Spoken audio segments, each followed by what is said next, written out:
human beings find it, and particularly if human beings working for the media, find it very difficult to believe that there could be such a thing as a human movement which is pure and sincere and totally good and in its intentions.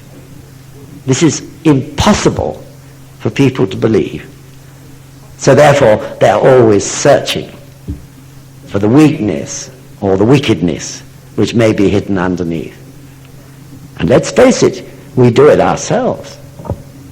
I wonder how many of you in this room even did not at some time have doubts about the gakai in Japan or about sensei. If we do it, you can hardly blame the media for doing it either. So as you know, I've just come back from attending the Youth Division training course in Japan, which is such a wonderful event. But of course, I know a number of the young people who went, some of you I'm sure are here tonight, were able to clear these doubts from their minds once they found themselves together with members of the gakai. And they could see the incredible purity of this movement at first hand. So these are the things, aren't they, which are bound to stir up trouble and difficulty at times. So let's not be surprised about it, and let's not be frightened of it. Because again, just as the gosho says, it's only the worm in the bowels of the lion itself that can destroy the lion. No attack from outside can. And we can always overcome it. And the gakai have proved this, of course, time again in their history. So now, let's look at question 3. That's on page 13, in the middle of the page, okay? The guest thereupon flushed with anger and said, Emperor Ming of the later Han dynasty, having comprehended the significance of his dream of a golden man, welcomed the teachings of Buddhism brought to China by missionaries leading white horses.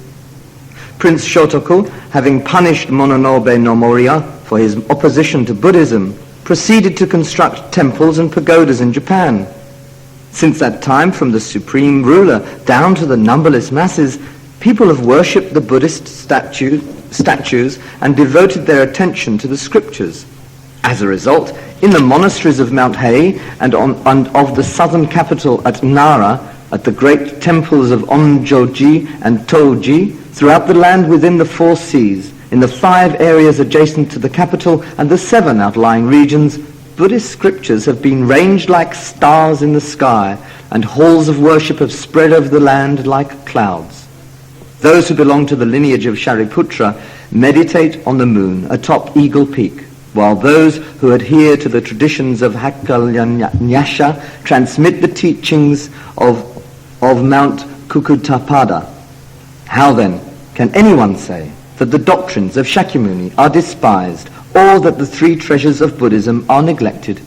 If there is evidence to support such a contention, I would like to hear all the facts. Thank you. So anyone who wants to discover what Mount Kukutapada is, or Hakkanyasha, please, you'll find it in the footnotes. I'm not going to go into that tonight. So here, as you see, the traveller representing Hojo Tokuyori is representing righteous indignation, isn't he, at the accusations which Nichiren Daishonin is making. He's saying the country's full of temples. Wherever you go, you bump into monks and priests, all fingering their beads and looking holy. You know, how dare you say that Japan isn't religious-minded and that we're not abiding by the teachings of the Buddha? So he gets truly angry at this time. So, of course, on the surface, Japan was religious. In fact, probably, one could have said in 1945, on the surface, Japan was religious because there were temples all over the place. You couldn't walk down a road without passing a little shrine or the gateway of some temple. But the fact was, of course, that the people weren't really using them. And worse still, the priests were clinging on to their jobs, had very little understanding of the Buddhist teachings in most cases. They were hypocritical, and they were often power-hungry because they knew the only way to stabilize their own security was by having power over the people and influence over the ruling authorities. They were often greedy, self-indulgent, and indeed would even kill, if necessary, to protect that power, though, of course, in a secret way. But that's nothing new to us either in the West, is it? If we look back over the history of the Church, there have been some pretty funny goings-on at times in and around, for example, the Vatican. So it's not new to us either. The Church getting involved, religion getting deeply involved with politics and taking sides in struggles for power. So what about the 12th century? I was in Canterbury yesterday. I went to a fantastic meeting. One district, East Kent district, held a meeting. In fact, it was a sort of introductory lecture by me. And they had 120 people, would you believe it, at it. One district, about 20 to 25 members a night on it. Really great, isn't it? Anyway, this meeting was right in the heart of Canterbury. And it reminded me of Thomas à Becket, who was slain, murdered on the steps of the high altar of Canterbury Cathedral in the 12th century. I can't remember the actual year. But this was the conclusion of a struggle for power between the Church and the king, who was Henry II at that time. And in the same century, we had two popes. Some of you, when you've been to Treitise, may have visited Avignon, which is quite near to Treitise. So there was one pope in Avignon and another pope in Rome. Can you believe it? Each of them a puppet, really, in opposing political sides, struggling for power. If you go up to Yorkshire, to Fountain Abbey, anyone been there? So beautiful. Anyway, if you go and have a look at Fountain Abbey, you see, if you study your guidebook, that the priests used to occupy the most magnificent accommodation on a high level, and the people who worked for them, and the ordinary people, in other words, were, somewhere lower down in rather congested, cramped quarters. This was the way of the Church, wasn't it, at that time? The Church held, in other words, immense secular power as well as religious power. Unfortunately for us, Henry VIII, due to the odd reason of his problem with his karma for women, for which we have to be extremely grateful, really, broke the power of Rome so far as this country was concerned. But there was more in it than that, because he'd already told Wolsey, the cardinal, who was an extremely powerful person in this land, the most powerful next to the king, and he told him to get out of Hampton Court, which the cardinal had built for himself, because he said it was bigger than his own palaces. And he moved into Hampton Court. Henry VIII moved into Hampton Court instead. So this may seem just like a trivial tiff, but that wasn't so, of course. Hampton Court and Cardinal Wolsey represented the incredible power of the Church. And this church, mind you, of course, wasn't a church that was connected with England particularly. That was the Church of Rome. So he busted. And as a result of that, in a sense, freed the people from a great deal of religious pressure and fear, which was exerted by the Church. At that time, of course, I'm talking about the Middle Ages, please understand, but they suffered from considerable repression from the priests. So when Sensei was giving this lecture, he delved into the matter of why it is that religions so easily give in to the temptation of getting involved in politics and power, and analyzed it quite deeply. So I'll tell you a few of the things that he said.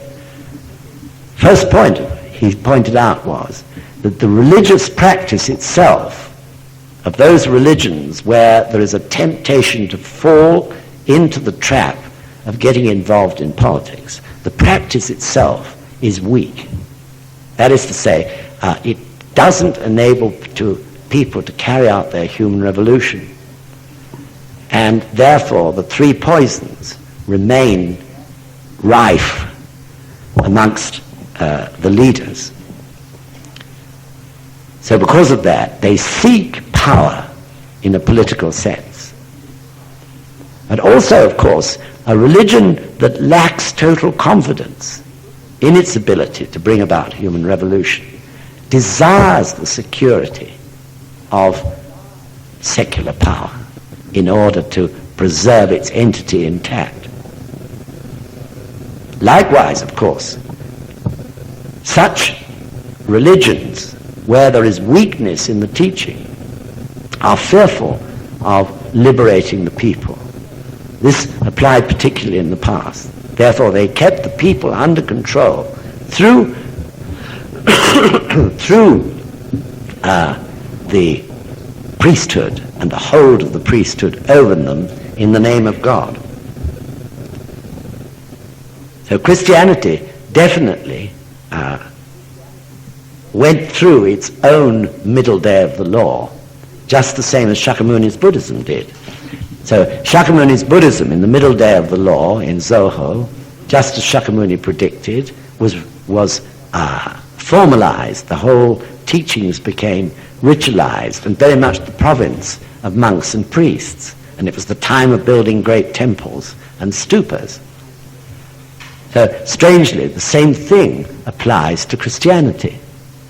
Christianity's Zoho, or middle day of the law, was a bit later, but round about the 13th and 14th centuries, when the great cathedrals were finally completed, and Christianity embedded itself in a very rigid dogma and ritual, and gradually lost touch with the people.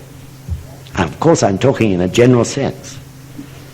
So, in a sense, the traveler in the RISSHO ANKOKU RON is mesmerized by what he sees on the surface. He thinks, because there are temples and priests in beautiful robes praying all over the place, that Japan is a religious place. So the same thing, that is the Zoho of Shakyamuni's teachings that brought that about. But the same thing in the case of the West, in Europe. People were mesmerized by the power and splendor of the church and the priesthood, and feared it as a result. So Sensei says that too much ritual and ceremony leads to authoritarianism, because weak people begin to look up to those who are conducting the ceremonies and rituals and shelter behind the ceremonies and rituals, rather than doing their own human revolution, in other words, facing the reality of their own lives. On the other hand, some tradition and formality is extremely important, because it represents continuity and security. For instance, when the youth division representatives who went to Japan went to the Soka Gakkai headquarters, as many of you have also done, and saw for the first time that wonderful Joju Gohonzon that was given to Mr. Toda at his request in 1951, and was really the starting point, as well as being the prime point, of the great movement which Mr. Toda led for Kosen Rufu. When they saw that, Gohonzon, it was most meaningful to them. This was history. This was continuity. This is very important, isn't it? Likewise, if you go to the head temple, you see continuity, don't you, in tradition and ceremony, which is important. That's to say, the Daigohonzon, the whole 700 years worth of Ushitora Gongyos, the Miedo Temple, and the knowledge that there are many gonzens there inscribed by Nichiren Daishonin and by Nikko Shonin. This has a deep importance to our lives. Now, even in NSUK, too, we've already some traditions. They're beginning to develop, and they're good. Traditions like Kosanufu Gongyo at Richmond, or like summer courses every year, being able to go and attend courses at Tretz, having an AGM every year. These are all sort of milestones, aren't they, or pillars of security. On the other hand, if there's too much, then, as I said, it can become extremely dangerous and can lead to the glorification of the people who are conducting the rituals. The sensei said, ritual can be the friend of authoritarianism, he said. The friend of authoritarianism. Some people say, if I go to church, I'll be okay. That's good to go to church. But in fact, of course, going to church is nothing, is it? What you do in church is the important thing. But they go to church sheltering behind the ritual and ceremony, avoiding, escaping from actually facing themselves. At least this is my experience. Yesterday evening we had quite a tremendous question time. Quite a few young people there, and some of them were really angry young people. I don't mean necessarily angry against Buddhism, but just angry young people. So we had a great time, and very lively. But one girl said to me, she came up at the end, she was a sad-looking girl, and she said to me, I was coming here because I thought I was going to hear something beautiful, she said. And all I've heard about is battling, with life. So she wanted to escape, didn't she? Really, this was what made her say that.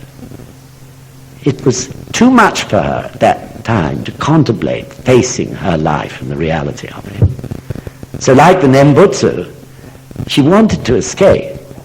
If I'd said, if you chant Namamida Butsu, without a shadow of doubt, you'll go to the Pure Land in the West, she would probably have thought that was beautiful, and in her ears she would have been hearing the music of angels. But of course it wasn't what we were talking about, so she was disappointed and a bit angry. So tradition then must be balanced with freedom of expression. This is the point. Sensei said when he was talking about this that there can be only two reasons for traditions.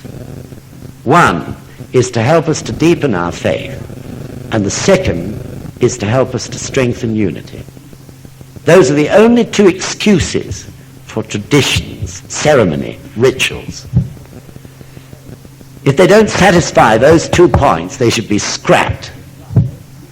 Because also, Sensei many times has said, don't hedge yourself in by rituals and rules and regulations any more than is necessary. I remember him saying to that on the roof of the Toda Memorial Hall to the Beck brothers several years ago. Don't hedge yourself in by unnecessary rules and regulations. So we have to find the middle way, don't we? I'm saying this all to you because you've got to guard this in the future. After I'm long gone, you have to guard this point and make sure that never, that sounds like Dr. Paisley, that never do we allow ourselves to become hedged in by unnecessary rules, regulations, and ritual. And please watch it in your districts and chapters. It very easily happens. Very easily.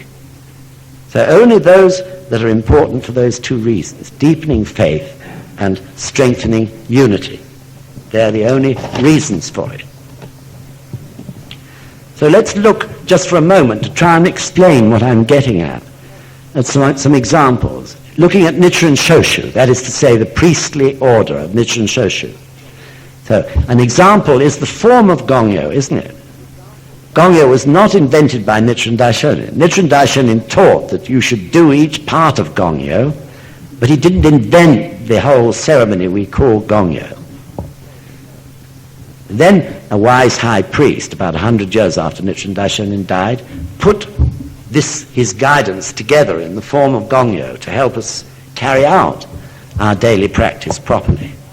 So this is a wonderful tradition, isn't it, that certainly satisfied both reasons for tradition, that is to say, deepening faith and increasing unity.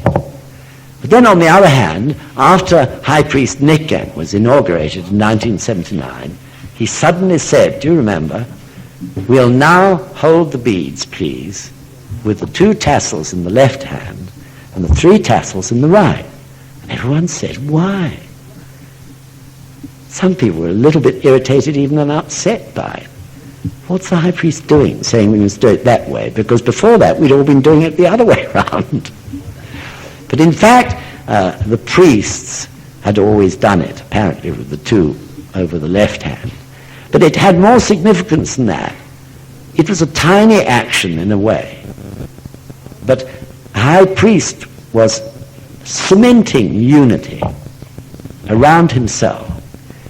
If you could just do that small action of changing from having the tassels over your right hand, the 2 over your right hand, to the 2 over your left, and just follow his reasoning, which was that we should all be doing things in the same way, and we could do that without any bad feelings in us, then I think that was good human revolution. But most important of all, it was symbolic of centering ourselves around the new high priest. This was the reason for it.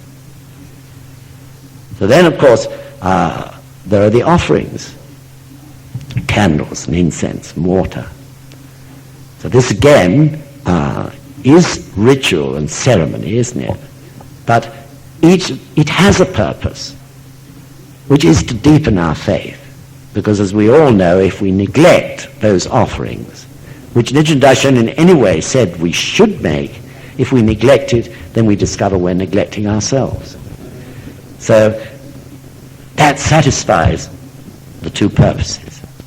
Also, another fascinating thing at the head temple, which we attended the Oeshiki ceremony, which is when the spirit of Nichiren Daishonin is one of the 2 great ceremonies of the year at the head temple.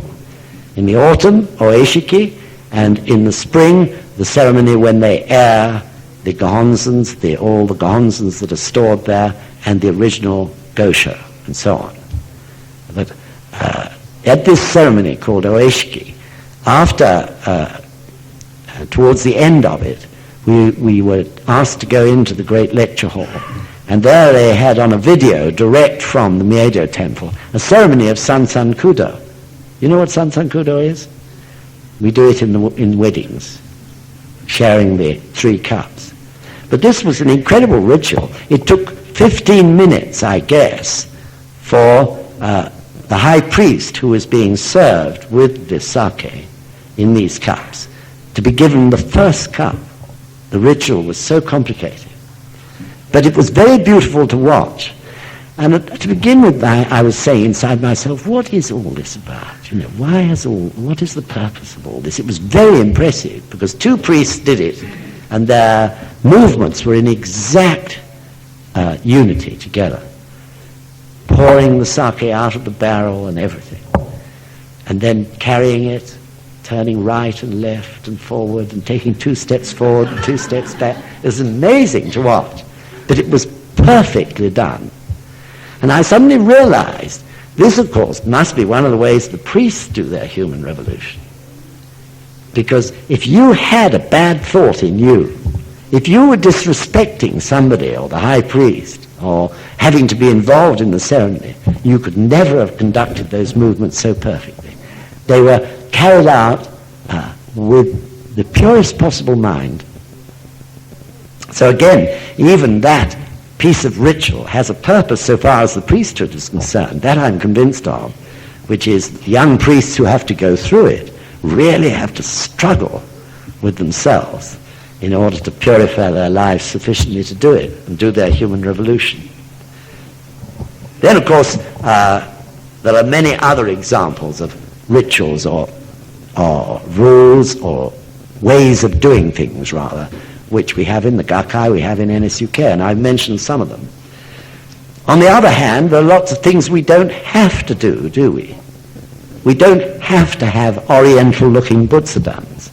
We can have very plain Western-looking Butsadans.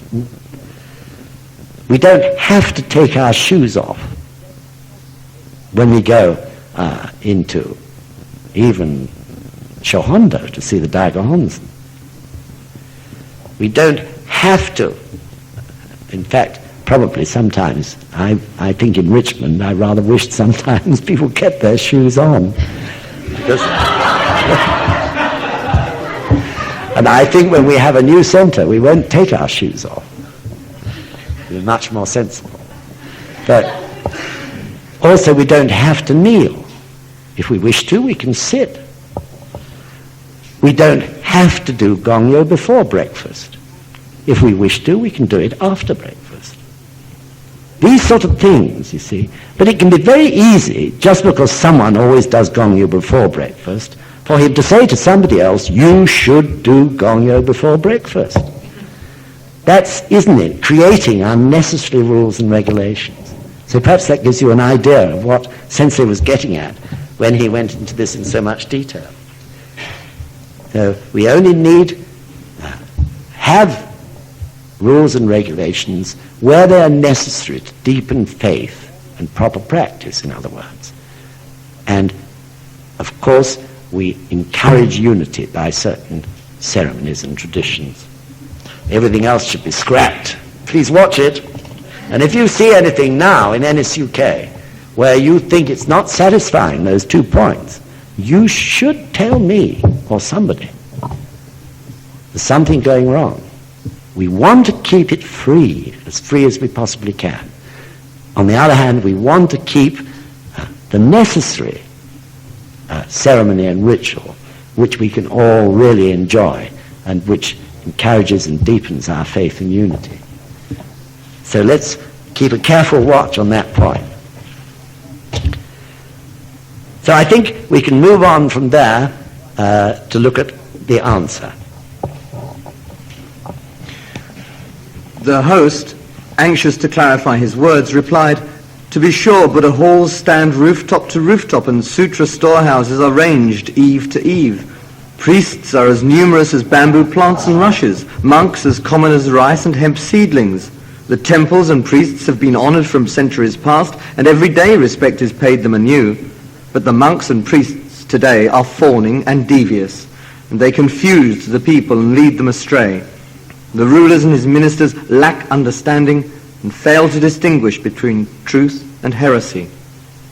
The Ninno Sutra, for example, says, "Evil monks, hoping to gain fame and profit, in many cases appear before the ruler, the heir apparent or the other princes, and take it upon themselves to preach doctrines that lead to the violation of the Buddhist law and the destruction of the nation.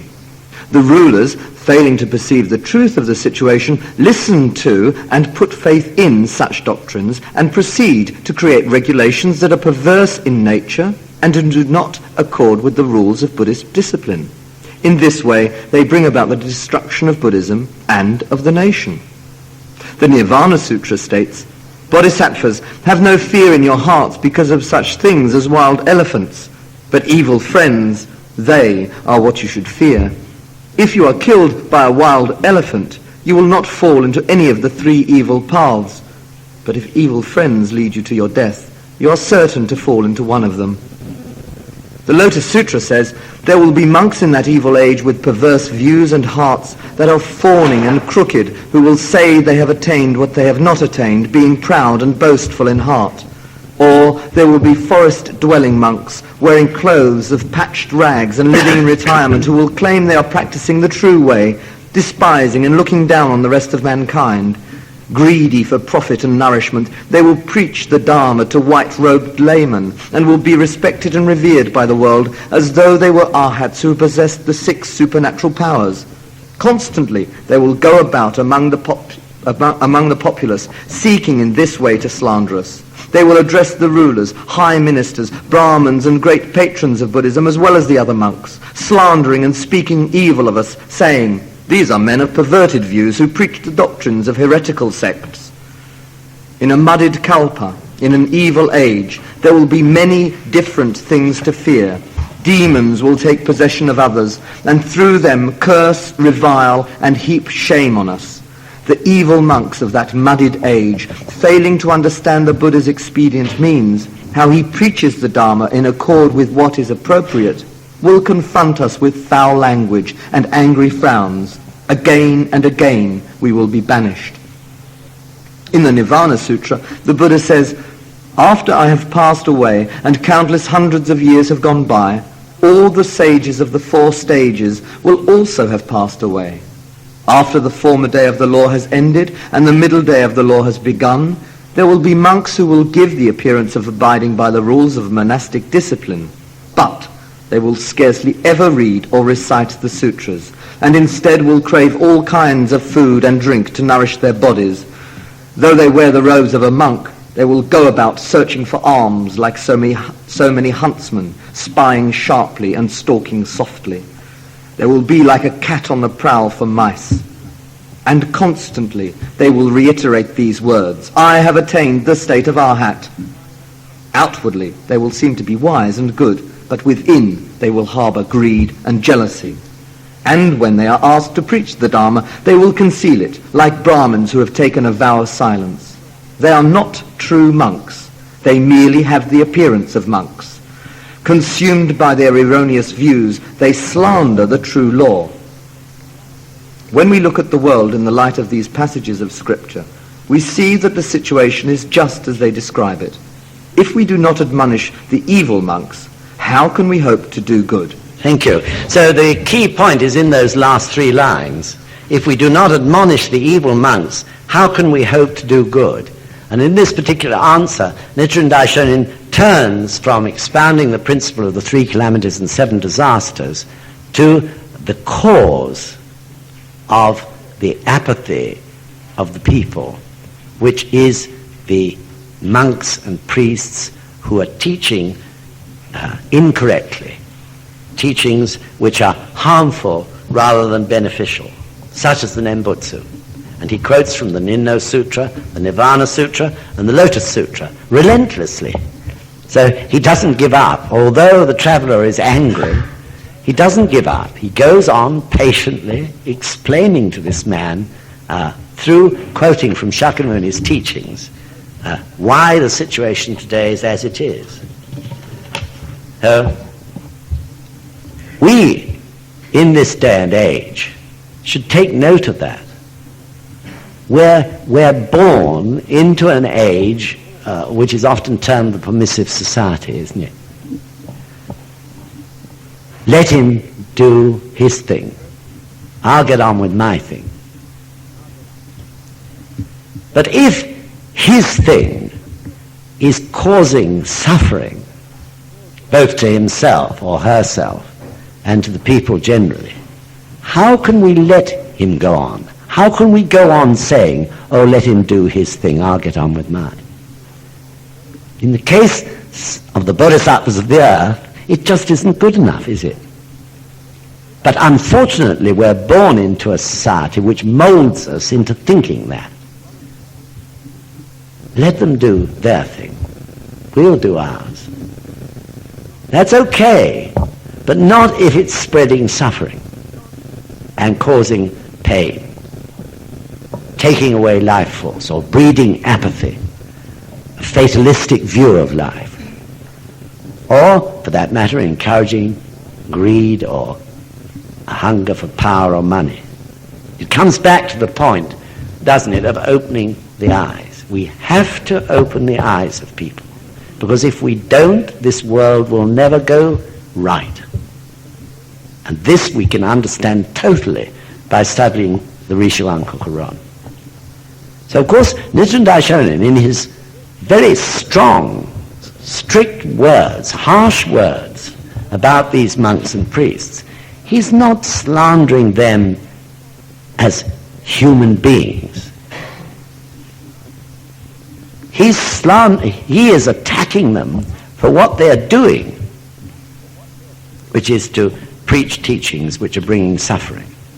due of course often to ignorance, other times to arrogance. Whatever happens, misleading the people. So he is saying we have to stop them from doing this. Otherwise things will go from bad to worse. So I made a note at Tretz, when Sensei was in Tretz in 1981, he said, studying the gosho is not playing with theoretical ideology. It is the source of power with which to challenge daily life. Studying the gosho is not playing with theoretical ideology. It is the source of power with which to challenge daily life. So, of course, what Nichiren Daishonin was up against was priests who were playing about with theory and impressing everyone with their erudite minds. And we see the same sort of people in society today. So just to go back and ask John to read that paragraph, which is so important, on page 15. The Nirvana Sutra states, Bodhisattvas, have no fear in your hearts because of such things as wild elephants, but evil friends, they are what you should fear. If you are killed by a wild elephant, you will not fall into any of the three evil paths. But if evil friends lead you to your death, you are certain to fall into one of them. I hope you all follow that in most important paragraph. It's only evil friends who can distort our minds and therefore cause us to fall into hell. That's what Nichiren Daishonin is referring to, being killed in the sense of our pure minds being poisoned. Much better, he says, to be trampled on and killed by an elephant, because that's not going to distort one's mind. The worst thing is to have one's mind distorted by evil friends or evil teachers. They may be evil in ignorance, or they may be evil knowing they're being evil. But far more often, certainly, they're evil out of ignorance. But you do find, even amongst people you know, those who are evil because they wish to be evil and get gratification from being so. So when the high priest, Nichiren, admonished the priests who had rebelled and refused to recognize him, he said at that time that they should be careful whose opinions they listened to, he said, even if they were their own favorite classmates. In other words, people they were at school with. So I think, pure, straightforward minds are often the most vulnerable to evil. Because they're pure, because they can't believe that anyone could be evil and could be sowing evil thoughts. So I don't know what caused the high priest to say that, but probably there were priests there who were gullible and who had listened to the evil stirrings up of someone who was their classmate at one time, and through that had some hold over them. Also I remember, and probably you've heard me mention it before, when in Nagasaki, the mayor of Nagasaki, in a conversation over a cup of tea with Sensei, said, why is it that Japanese people that the Russian people are so aggressive? And Sensei said to him, in my opinion, the Russian people are not aggressive, but they have aggressive rulers under whose control they are. And then he said, people who live in places which are cold and have ice and snow are always very pure-minded, and therefore the most easily manipulated by power-hungry rulers. So I feel those priests who rebelled, many of them were manipulated by men who were evil in nature and mind. So we have to be careful too. Any of us could be under such attack at any time, and choose our friends carefully.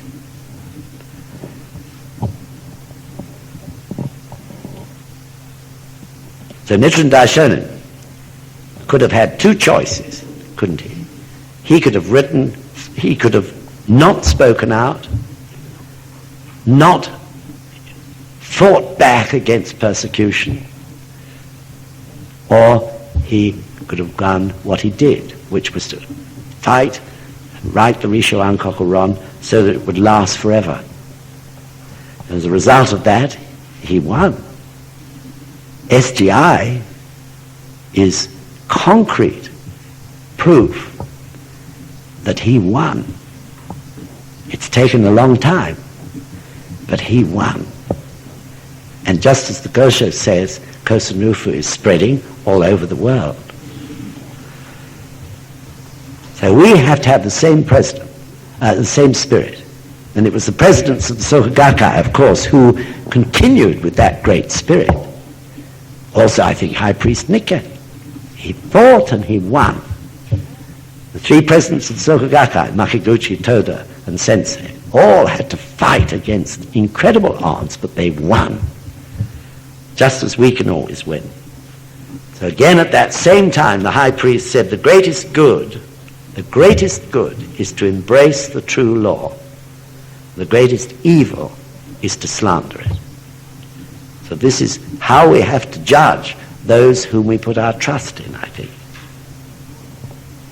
So of course, because the greatest good is to embrace the true law, and the greatest evil is to slander it, if we're actually teaching the law, we also must counter false teachings, those who are slandering the law.